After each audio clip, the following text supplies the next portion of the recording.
সময়টা ভোর সকাল আনুমানিক 7:10। কারো হাতে পতাকা, কারো মুখে স্লোগান, কেউ বা ফুল নিয়ে অপেক্ষায় আছেন। চারদিকে শুনশান নীরবতা, আইন শৃঙ্খলা বাহিনীর তোড়জোড়। কারণ দেশে ফিরছেন বিএনপির চেয়ারপারসন বেগম খালেদা জিয়া।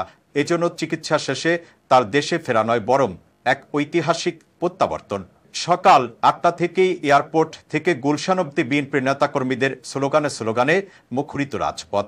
সকাল অনুমান 11টা যখন খালেদা জিয়াকে বহনকারী বিমান হযরত শাহজালাল আন্তর্জাতিক বিমানবন্দরে পৌঁছায়, তখন যেন ঈদ আনন্দে মুখরিত হয় ঢাকার আকাশ বাতাস। নেতাকর্মীরা বলছেন, এটি তাদের এমন এক পাওয়া যার হিসেব মেলানো সম্ভব নয়। লন্ডনে 4 মাস চিকিৎসা নেয়ার পর দেশে ফিরেছেন বিএনপির চেয়ারপারসন। মঙ্গলবার দুপুর 1:25 বুলশারের বাসভবন ফিরোজায় প্রবেশ করেন তিনি। এর আগে সকাল আনুমানিক 11টা তাকে বহনকারী এয়ার অ্যাম্বুলেন্স ঢাকার হযরত শাহজালাল আন্তর্জাতিক বিমানবন্দরে অবতরণ করে। বিমানবন্দরের আনুষ্ঠানিকতা শেষে বেলা 11:20 নেতাকর্মীদের বাদফানা উল্লাসের মধ্য দিয়ে বিমানবন্দর থেকে গুলশানের বাসভবনে ফিরোজার উদ্দেশ্যে রওনা হন তিনি। পথে পথে বলিউড নেতাকর্মীদের অভ্যর্থনায়। এদিকে চিকিৎসা শেষে তার দেশে ফেরাকে স্বদেশ প্রত্যাবর্তন উল্লেখ করে প্রতিবেদন প্রকাশ করেছে আন্তর্জাতিক গণমাধ্যমগুলো।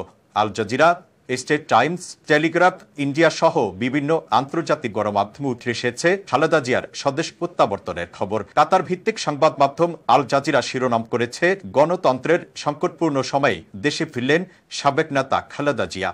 আল জাজিরার খবরে বলা হয়েছে, আজ মঙ্গলবার খালেদা জিয়ার দেশে ফেরা এমন এক সংকটপূর্ণ সময় ঘটল, যখন গত বছরের আগস্টে ছাত্র বিক্ষোভে শেখ হাসিনা ক্ষমতাচ্যুত হওয়ার পর থেকে বাংলাদেশ একটি অন্তর্বর্তী সরকারের অধীনে শাসিত হচ্ছে। খালেদা জিয়ার দেশে উপস্থিতি তার দল বাংলাদেশ জাতীয়তাবাদী দলের জন্য বিশাল প্রতীকী মূল্য বহন করে।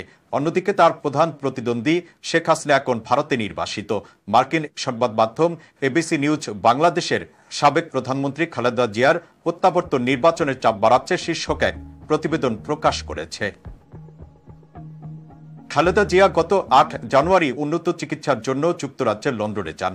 সেখানে লন্ডন ক্লিনিকের বিশেষজ্ঞ চিকিৎসকদের তত্ত্বাবধানে চিকিৎসাধীন ছিলেন তিনি। তার শারীরিক অসুস্থতার কথা জেনে কাতারের আমির Sheikh Tamim bin Hamad Al Thani তার যুক্তরাজ্যে গমনের জন্য এয়ার অ্যাম্বুলেন্স পাঠিয়েছিলেন। সেটিতে করে তিনি লন্ডন যান এবং আজ ফিরেছেন সেই একই এয়ার অ্যাম্বুলেন্সে। এজন্য গণমাধ্যমের খবর আর জনমত এটাই ইঙ্গিত দেয়, হাসিনা গেলেন অভিশাপ নিয়ে, খালেদা জিয়া পেল উল্লাস। এজন্য বাংলাদেশের রাজনীতিতে এক অনন্য ইতিহাস